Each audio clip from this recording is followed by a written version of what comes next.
The innocent I am.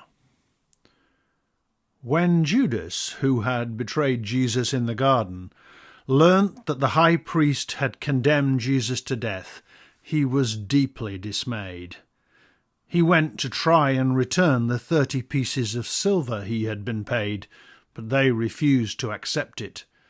So Judas threw the money at them, went away in despair, and hanged himself. The religious leaders arranged for the discarded coins to be collected up, and because they knew it was tainted money, they refused to allow it to be placed back into the temple treasury. Instead, a field which was owned by a local potter was purchased with it, and used as a graveyard for foreigners, so fulfilling the words of the prophet Jeremiah, "They took 30 pieces of silver, the ransom for a person, and bought the potter's field." As dawn was breaking, the religious rulers took Jesus bound, bruised, and bleeding to the palace of Pontius Pilate, the Roman governor. They waited outside, as they did not want to make themselves ceremonially unclean by entering the house of a non-believer. Pilate therefore came out to them. After the religious leaders had explained their case, Pilate said to them, "Surely this is a matter for your laws. You should deal with him yourselves." But they replied, "We are not allowed to execute anyone," and accused Jesus of urging the population not to pay their taxes to Caesar, and claiming that he was the king, not Caesar.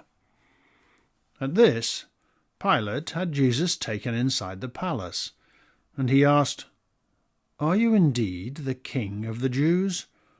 To which Jesus replied, "Is that your idea, or are you merely mouthing what you have been told?"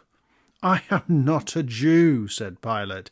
"It was your leaders who brought you here, and who accuse you of these crimes. What exactly did you do?" "My kingdom," said Jesus, "is not an earthly one. If it was, my followers would have fought to prevent me being arrested. I am not a king of this world as you would know it." Meanwhile, the Jewish leaders continued to urge Pilate to act, saying, "This man is dangerous.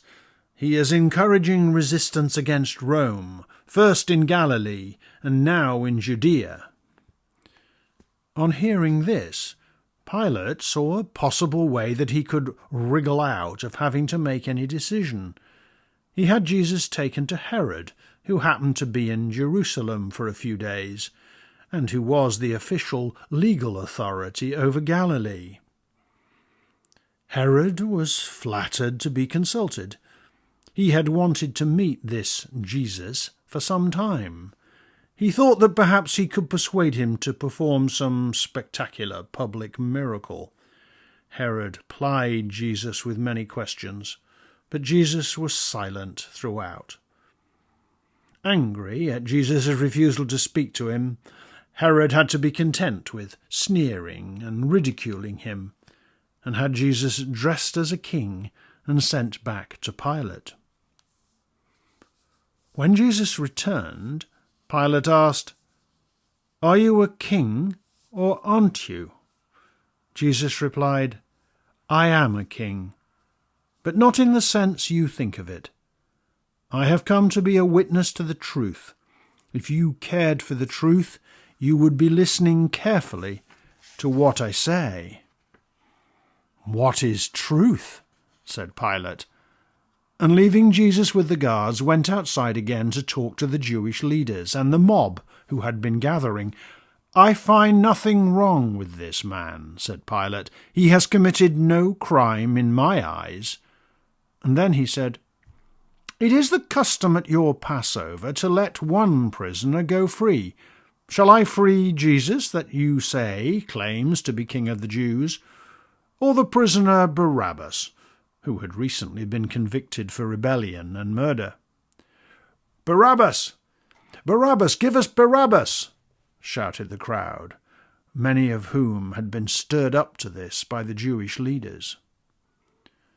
Just then A servant brought Pilate an urgent message from his wife, telling him, "Do not have anything to do with condemning this innocent man. I have had a terrible dream about this." Anxious to avoid a riot, Pilate retreated indoors once more, and decided that he would have Jesus flogged as a public example. Perhaps that would be sufficient to satisfy the mob. The Roman soldiers stripped and whipped Jesus mercilessly, and then twisted thorn branches into a mock crown and jammed it onto Jesus' head. Finally they dressed him up in a purple cloak and took turns to bow before him, saying, "Hail, King of the Jews!" before repeatedly spitting on him and striking him in the face. Pilate then paraded Jesus outside in front of the crowd, saying, "Here is the man." At this the crowd began to chant, "Crucify him! Crucify him!" But Pilate replied, "You take him and crucify him. He has broken no Roman law." But the Jewish leaders shouted even louder, "Our law says that anyone who claims to be God should die." And at this Pilate became even more alarmed. "Where do you come from?" Pilate asked. But Jesus remained silent. "Don't you realize I have the power of life or death over you?" Jesus replied, "The only power you have comes from my Father in heaven.